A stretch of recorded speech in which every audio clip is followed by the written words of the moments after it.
नमस्कार दोस्तों, welcome back to my channel जहां आपको मिलता है सिर्फ और सिर्फ एंटरटेनमेंट। और आज मैं लाया हूं इमॉर्टल हल्क का 21st इशू।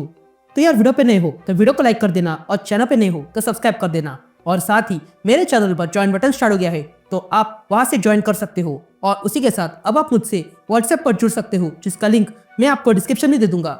तो यार, इमॉर्टल हल्क के पिछले इशू में आपने देखा कि हल्क पुनः जीवित होकर एबोमिनेशन पे हमला करता है, लेकिन तभी 14 अपने सारे प्लेन्स हल्क को मारने के लिए भेजता है और हल्क उन सब को नष्ट कर देता है। तो वही बेटी रॉस एबोमिनेशन को खत्म कर देती है। ये देखकर हल्क तुरंत रिक को उसमें से बाहर निकालता है और कहीं चला जाता है।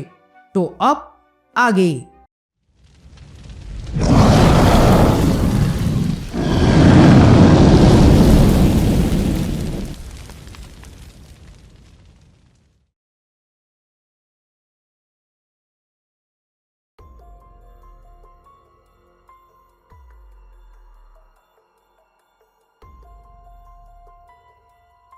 ऑलराइट गैंग, तो इशू की शुरुआत में हम जनरल 14 को देखते हैं, जिसने अपने लिए एक नया आर्मर बना दिया था।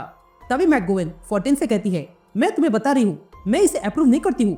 तभी हमें 14 की आवाज सुनाई देती है, जो कहता है, मेरा नाम रेजिनाल्ड जेम्स 14 है और मैं 42 साल का हूँ। मैं कभी मेजर जनरल हुआ करता था यूनाइटेड स्टेट्स के एयरफोर्स में, पर अब मैं अपने देश के लिए कुछ और बन गया हूँ।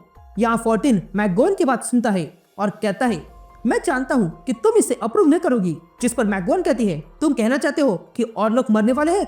जिस पर 14 कहता है, उसे कोलेटरल डैमेज कहते हैं। ये कहते ही 14 अपना नया सूट पहनकर चलने लगता है।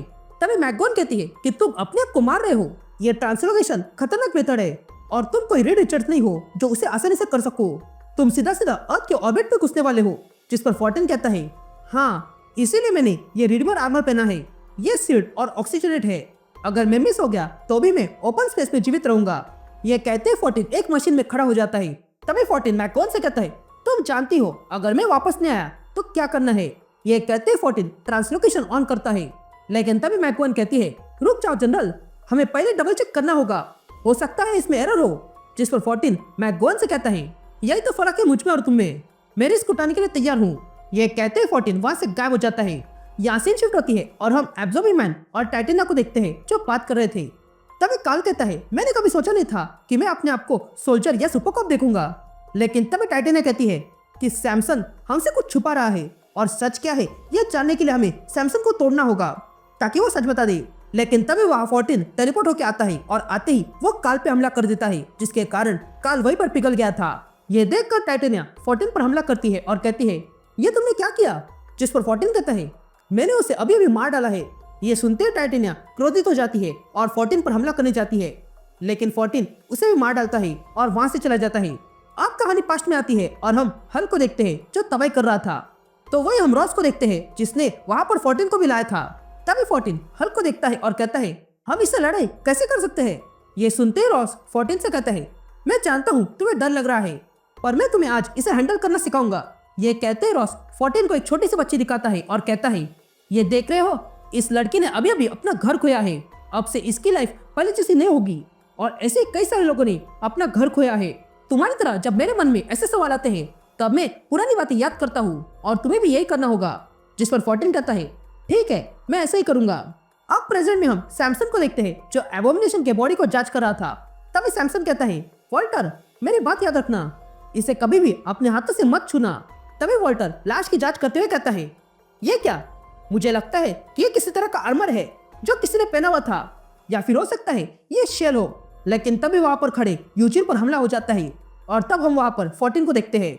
ये देखकर सैमसन 14 से लड़ाई करने जाता है, लेकिन 14 एक के बाद एक सैमसन पर डांट्स मारता है, जिसके कारण सैमसन नीचे गिर गया था। लेकिन तभी वहां वॉल्टर एक बड़ी सी गन लेकर आ जाता है। यहाँ सीन शिफ्ट होती है और हम 14 को देखते हैं, जो रॉस की फोटो देख रहा था, जिस फोटो में रॉस ने रिडीमर आर्मर पहना हुआ था। तभी 14 ये देखकर कहता है, ये रिडीमर आर्मर बचाने के लिए होता है, लेकिन हल्क ने इस पर इतना जोर से मारा जिससे कि रॉस की जान गई। तभी 14 के ऊपर के लोग 14 से पूछते हैं, क्या तुमने सेक्रेटरी ऑफ डिफेंस को ये फोटो दिखाया। जिस पर 14 कहता है, हाँ दिखाया था, और उन्होंने कहा कि उन्हें और भी काम है। मैं जानता हूँ कि ये हमारे डिपार्टमेंट की कायरता है, पर हमें बदला लेना चाहिए। जिस पर 14 का हेड कहता है, हम ये करेंगे कैसे।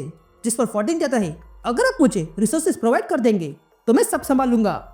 और इसके आगे की बात हमें कहीं छुपकर करनी होगी, क्योंकि शील्ड के कान हर जगह होते हैं और उसी के साथ हमें एक नई जगह बनानी होगी जिसका नाम होगा शैडो बेस। यहाँ वॉल्टर 14 को शूट करता है, लेकिन वो वार वॉल्टर से मिस हो गया था। तभी 14 वॉल्टर से कहता है, क्या हुआ, मिस हो गया क्या? ये कहते ही 14 अपने हाथ आगे करता है और वॉल्टर पे हमला कर देता है। अब इतने सब कुछ करने के बाद 14 देखता है कि एबोमिनेशन की लाश वहीं पर पड़ी थी। ये देखकर 14 तुरंत उस लाश को उठाता है और कहता है, मैं जिस काम के लिए आया था वो पूरा हो चुका है। ये कहते ही 14 वहां से टेलीपोर्ट हो जाता है। अब कहानी फिर से पास्ट में जाती है और हम रॉस को देखते हैं। तभी रॉस से मिलने वहां पर 14 आता है और कहता है, मैंने कई बार रेड हल्क को ढूंढा ताकि मैं आपकी मौत का बदला ले सकूं, लेकिन फिर आपकी बेटी कैमा टेररिस्ट बन गई। लेकिन फिर पता चला कि आप ही रेड हल्क हो, जिस मॉन्स्टर से घृणा करते थे आप अंत में वही बन गए। तभी रॉस 14 से कहता है, तुम्हें पता है मैं पिछली बार बैनर से कब लड़ा था? जिस पर 14 कहता है, ये बात बीच में कहां से आ गई? जिस पर रॉस कहता है, उसके अंदर एक्सट्रीमिस्ट है, वही नैनो जंग जो टोनी स्टार्क ने बनाया था, और ये वही चीज है जिससे बैनर ने मुझे इंसान बनाया। बैनर ने इसका इस्तेमाल अपने ऊपर किया और बन गया डॉक्टर ग्रीन। वो अब स्मार्ट बन गया था, लेकिन जब वो मेरे सामने आया तब मैंने जाना कि उसके अंदर तो एक छोटा सा बच्चा है जो गुस्से में है। हम जब भी कभी सोचते हैं कि बैनर कंट्रोल में है तब वो अपना कंट्रोल खो देता है। तुम जिस काम के लिए आए हो उसके लिए मैं तुम्हारी मदद नहीं कर सकता हूँ। ये सुनते ही 14 वहां से चला जाता है। अब कहानी प्रेजेंट में आती है और हम 14 को देखते हैं जो एबोमिनेशन की बॉडी को लेकर कहीं पर आ गया था। तभी वहां के साइंटिस्ट 14 से कहते हैं कि हमें नहीं लगता कि मैकगोन इसके लिए तैयार होगी। जिस पर 14 उस आदमी से कहता है, मैकगोन को जो करना है वो करने दो, मैं अपना काम पूरा करूंगा, इसलिए जल्दी उसे मेरे पास लाओ। ये सुनते ही वो साइंटिस्ट एबोमिनेशन की बॉडी को 14 के पास लाता है। तभी 14 अपना हाथ एबोमिनेशन की बॉडी में डालता है, लेकिन देखता है कि अचानक से उसके शरीर ने भयंकर रूप ले लिया था। ये देखकर 14 शॉक रह गया था, और तब हम देखते हैं कि 14 अब उस शरीर के साथ जुड़ चुका है और पूरी तरह म्यूटेट हो चुका है और कुछ और ही बन गया था। और तब 14 अपने थ्रोन पर बैठकर सब कुछ देखने लगता है।